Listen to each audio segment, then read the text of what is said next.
During this legislature session, a local psychiatric nurse is fighting for change. An advanced practice registered nurse, Jessica Wilson, can treat mentally ill patients, but only to an extent. Madeline Dart explains how the health professional is shedding light on mental illness and what she and others are pushing for. This one's my favorite. It's not an illness you can see or hear.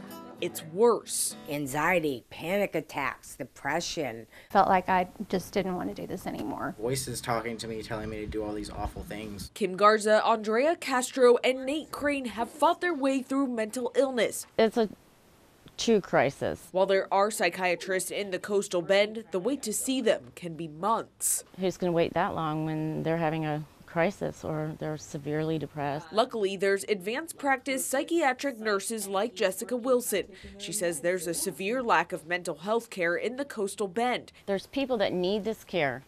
They need it now. Castro, Garza, and Crane all say they may not be here if it weren't for Wilson's care. Yeah, it's a miracle that I'm sitting in this chair. She just saved my life. If I didn't get the right help at the right time, I feel like I'd be in a casket. While nurses like Wilson can prescribe medication for most mental illnesses, there are others she cannot because of law. I can treat someone who's schizophrenic, but I can't treat someone with ADHD. Texas is currently one of 12 states with restricted practice for nurses like Wilson.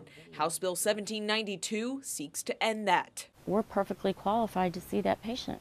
The bill Wilson's colleagues filed would allow a wider scope of practice, but the Texas Medical Association says this is not the answer to a shortage of doctors and limited care. Jacob Moore with the Nueces-County Medical Society says they are not trying to take away privileges from nurses like Jessica, but rather assure the quality of care for Texans. The Texas Medical Association is embracing them because the amount of training that they have is less.